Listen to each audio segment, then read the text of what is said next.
Beep, beep, beep, Wildfire is sealed. The Andromeda Strain was not just a cold, clinical science fiction thriller. It was a radical leap into hyper-realistic filmmaking that pushed technology actors and even audiences far beyond their limits. Behind the sterile white walls, chaos erupts. Practical effects malfunction, lab sets overheat, and the cast battles pressure suits that feel heavier than fear itself. Today we uncover 20 weird facts about the Andromeda Strain. Fact number 20. The set design is so real, it fools actual scientists. What audiences do not know is that the Wildfire laboratory is engineered with frightening accuracy. Director Robert Wise demands total realism, not partial realism, total. Production designer Boris Levin studies real underground research centers. He examines sealed chambers, ultraviolet decontamination systems, and multi-level isolation zones. Everything is built with functional switches, blinking panels, and operational doors that hiss with hydraulic weight. Cast members report moments where they forget they are on a soundstage. Technicians from military laboratories visit the set and admit the design looks more advanced than the technology they use in real life. The goal is simple: make viewers believe they are witnessing the most classified scientific facility ever imagined. And it works. The walls feel alive, the environment feels dangerous, and the tension becomes suffocating. Fact number 19. The microscopic effects take months to create. The Andromeda organism looks simple on screen, a glittering geometric threat, but the truth behind it is brutal. Douglas Trumbull, the visual effects master, spends months designing mathematical models that behave like living crystals. Not monsters, but fractal shapes that grow, mutate, and collapse. He builds mechanical rigs and layered animation plates. He photographs dyed chemicals under powerful microscopes. Every movement is created with practical experimentation. Nothing digital exists. When the producers demand a more alien look, Trumbull restarts entire sequences. The result is a microscopic universe that feels both artificial and terrifyingly natural. Audiences see a glowing shape. The crew sees exhaustion chemical burns and midnight experiments in darkened labs. It is artistry under pressure. And Trumbull delivers a threat so vivid, it feels ready to leap through the lens. Fact number 18. The cast struggles with suits that feel like prison cells. The decontamination suits look clean and futuristic on film, but wearing them is another story. The fabric traps heat. The helmets fog instantly. Actors complain that vision blurs and breathing becomes a battle. It is not costume design, it is endurance training. Robert Wise insists on long takes, so the cast must stand under hot studio lights, while the oxygen in their helmets circulates slowly. Some actors nearly faint. Others feel the real fear of claustrophobia. What audiences do not know is that these suits force the actors into the same psychological corner as their characters, trapped, sweating, counting breaths. When the camera rolls, the panic is not acting. It is the human body signaling danger, and that danger brings a level of authenticity that no performance class could ever replicate. Fact number 17. The sterile hallways require a cleaning team during shoots. The clinical look of Wildfire comes with a price. The set is so white, so reflective, and so unforgiving that dust becomes a daily enemy. Lights reveal every particle, every smudge, every footprint. So a dedicated cleaning crew works between takes to polish walls, buff floors, and remove microscopic blemishes. Actors must walk carefully to avoid scuffing surfaces. Technicians handle props with gloves. Even the camera crew must wipe equipment before entering the set. Robert Wise wants sterility to become a visual character. Not an aesthetic, but an atmosphere. A place where contamination equals death. The constant maintenance slows production, but the payoff is massive. The environment feels oppressive, cold, inhuman, and viewers feel trapped in its perfection. Fact number 16. A real scientist reviews the script and demands changes. Michael Crichton is a medical doctor before he becomes a novelist. So, authenticity matters. Universal brings in real scientific advisors to examine the screenplay. They flag terminology that feels inaccurate. They correct emergency procedures. They push for realistic protocols concerning extraterrestrial pathogens. Not fantasy, but grounded science. At one point, a consultant warns that a single scientific error might make professionals dismiss the film. Robert Wise agrees and rewrites pages to preserve credibility. The result is a thriller more rooted in laboratory culture than Hollywood spectacle. What audiences feel is tension. What scientists feel is respect. And that dual reaction becomes one of the film's greatest achievements. Fact number 15. The baby scene becomes one of the hardest to film. One of the most unsettling sequences involves an infant surviving the Andromeda outbreak. It looks simple on screen, a crying baby and a terrified mother. But behind the scenes, the production faces strict safety rules. No bright lights, no loud sounds, no extended takes. Robert Wise redesigns entire shots to keep the child calm.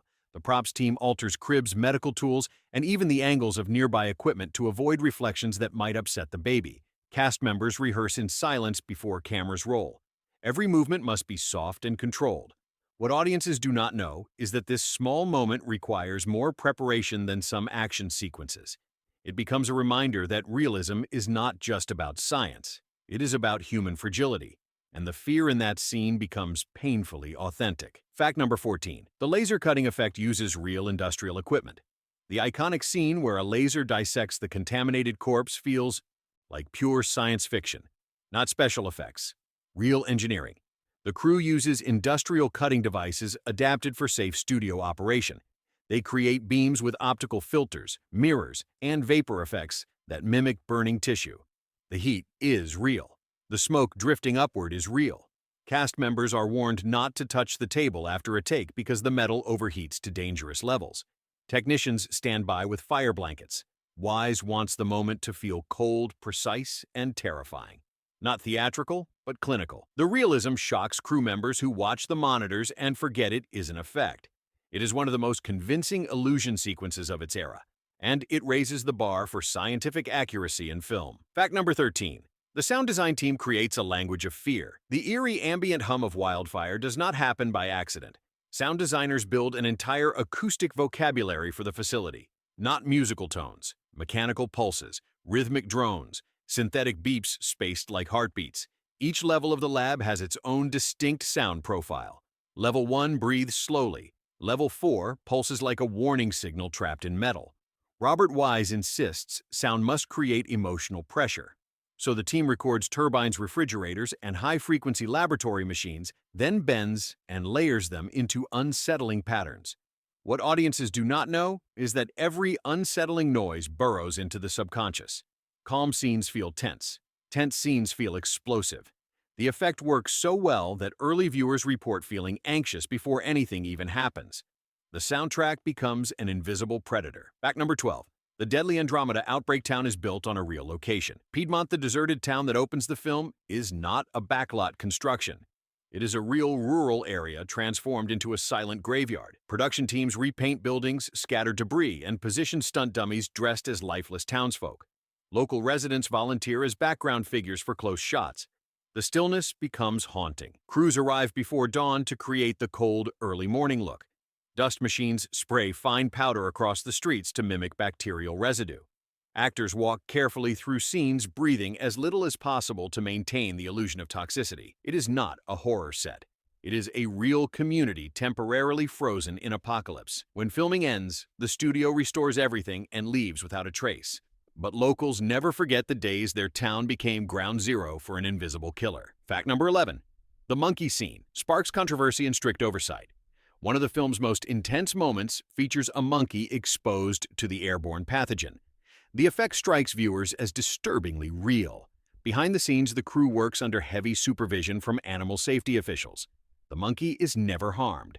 Instead, technicians design a hidden platform with soft restraints and use air, puffs, harmless light changes, and precise training to create the illusion of distress.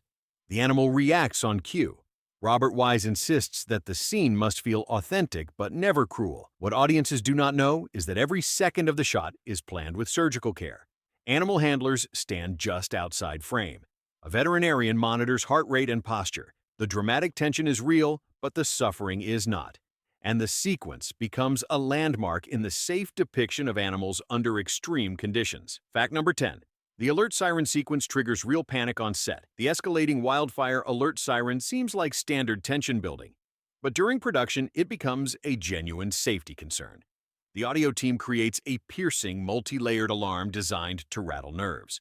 When played at full volume during a take, the sound shakes props and vibrates through metal railings. Crew members report headaches and dizziness. One technician mistakes the test alarm for an actual emergency and evacuates the stage. Robert Wise lowers the volume, but keeps the intensity. He wants viewers to feel the suffocating dread of being trapped inside a facility ready to self-destruct. The alarm becomes a character of its own, shrill, relentless, predatory. And before we continue, go ahead and like and subscribe because the next 9 facts take us even deeper into danger, obsession, and scientific terror. Fact number 9. The camera moves are precisely choreographed like surgery. The Andromeda Strain is known for its clinical visuals, clean angles, slow pans, exact framing. What audiences do not know is that each camera movement is treated like a medical procedure. Cinematographer Richard H. Klein designs paths that mimic the cold logic of machines, not emotional arcs, mechanical arcs. The camera glides through hallways with mathematical precision. Operators rehearse steps with taped floor patterns. Even slight deviations ruin the intended effect. Wise believes that the camera must behave like a lab instrument observing humans under stress. During one sequence, the dolly operator slips, and the resulting take feels too human, too warm. Wise discards it. He wants control, restraint, and a visual rhythm that mirrors scientific detachment. The strict technique becomes one of the film's signature traits. Fact number 8. A major prop malfunction creates an unexpectedly terrifying shot. During a scene involving containment protocols, a mechanical door is supposed to close slowly, controlled, smooth, perfectly rehearsed. But on one take, the hydraulics jolt and the door slams with violent force. The sound echoes through the set and startles the actors whose reactions become pure instinct. The shock feels dangerous. Crew members rush in thinking equipment is broken. Wise watches the playback and realizes the moment captures exactly what the film is about. Not flawless science, but science under pressure. He keeps the take. The malfunction injects chaos into an environment obsessed with control. Viewers feel the sudden threat. Actors feel it too. And the moment becomes one of the most memorable examples of accidental realism in 70s filmmaking. Fact number 7. The script undergoes radical changes to increase paranoia. Michael Crichton's novel focuses heavily on scientific analysis, long explanations, detailed procedures. But Wise wants the film to feel more psychological, less lecture hall, more pressure cooker. So, the script is reworked to heighten interpersonal tension inside Wildfire. Scenes are rebuilt to emphasize mistrust between scientists. Dialogues become shorter, sharper, more urgent. The pacing becomes a countdown rather than a textbook. One advisor warns that too much emotional rewriting may compromise accuracy. Wise argues the opposite. True accuracy is not about terminology. It is about the emotional stakes of people confronting unknown danger. This shift reshapes the entire tone of the film. Fear replaces curiosity. Urgency replaces study. And the result creates a blueprint for future science thrillers. Fact number 6. The explosion system requires real pyrotechnic failsafes. The film's climax involves a facility ready to self-destruct. Red lights flash, automated systems activate, danger rises with every second. To capture that sense of impending catastrophe, the crew builds functioning explosive rigs beneath the set. Not full blasts, but controlled ignition points that release heat smoke and sparks. Experts monitor wires and chemical loads. Even with safety protocols, the sequence creates real tension. Actors perform knowing pyrotechnic charges sit inches beneath their feet. During one rehearsal, a misfire triggers early smoke release, and the entire cast instinctively flees, despite being told the test is harmless. The fear is real, the stakes are real, and the moment captures the raw terror of a laboratory on the brink of annihilation. Fact number 5. A real military consultant warns the team about plausible biothreats. While developing the Wildfire protocols, the production hires a military biosafety consultant. His job is to verify procedures. Instead, he shocks the crew by explaining that several of the film's imagined dangers are frighteningly plausible. He describes containment breaches that have occurred in real facilities. He outlines how an extraterrestrial microbe might truly spread. Cast members grow uneasy as they realize the story is not distant fantasy. It is a mirror of vulnerabilities that exist in real laboratories. Wise uses this discomfort to reshape scenes, increasing tension and urgency. Not fictional drama, real possibility. The authenticity impresses scientists who later praise the film for capturing the precarious balance between discovery and catastrophe. And the cast never forgets the chilling warning that some of these scenarios could happen outside a movie set. Fact number 4. The slow-motion lab sequences are created with experimental cameras. Viewers notice the hypnotic slow-motion shots inside Wildfire. Liquid drops floating, particles spinning, machinery moving like mechanical ballet. These shots are not created with standard equipment. The crew uses high-speed experimental cameras built for scientific research. The machines overheat, they jam, they need constant recalibration. Operators handle them like explosive devices because replacement parts do not exist. During one session, the lens housing fractures after prolonged heat exposure and production halts for hours. Yet Wise insists these images are essential. He wants viewers to see science at a scale they are not accustomed to, not explosions. Precision, stillness, micro-movement. The resulting footage feels alien and mesmerizing. It reveals a world where danger is not loud. It is microscopic, slow, and unstoppable. Knife fact number 3. The film's gritty medical procedures cause viewers to faint during early screenings. The Andromeda Strain uses realistic medical procedures to ground its fiction in physical truth.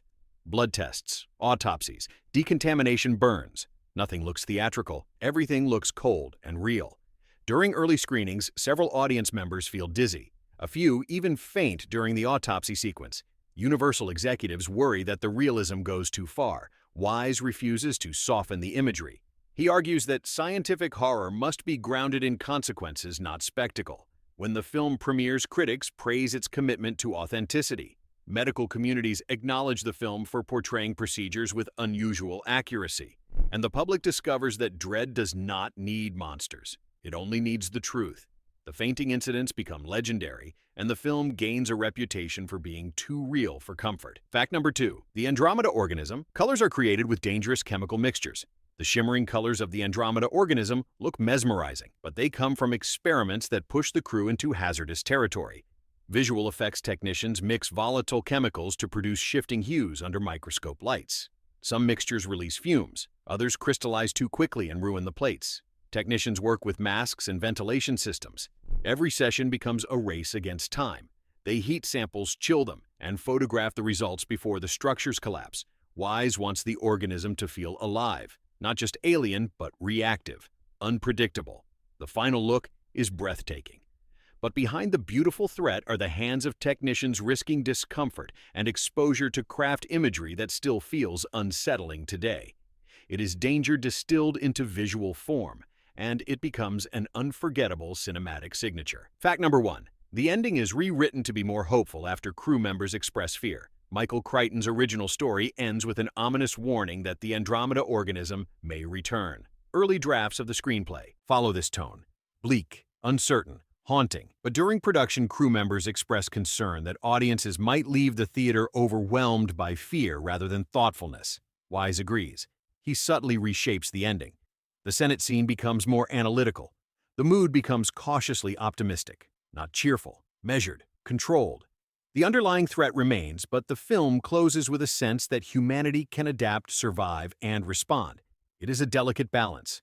Too dark, and the message collapses into despair. Too bright, and the realism dissolves. The final version preserves tension while offering a breath of hope. A rare gesture in a story about unstoppable microscopic death. Bonus fact: a secret real-world experiment inspires one of the film's most terrifying ideas. During development, Robert Wise hears about a classified government project involving tests on microorganisms recovered from extreme environments. Details are vague, but one concept stands out: a microbe that changes behavior under different atmospheric pressures. This idea fascinates the writers and becomes a core element of the Andromeda organism. Not shape-shifting, shape-responding, pressure-sensitive. The crew never confirms the full truth behind the real experiment, but the whisper of possibility haunts them. Cast members later recall late-night discussions about whether such an organism could evolve on Earth or beyond it. The line between fiction and scientific speculation blurs, and that tension inspires some of the film's most unsettling scenes, including the crystalline mutations under varying conditions. It is the film's deepest secret, a threat born from reality, not imagination.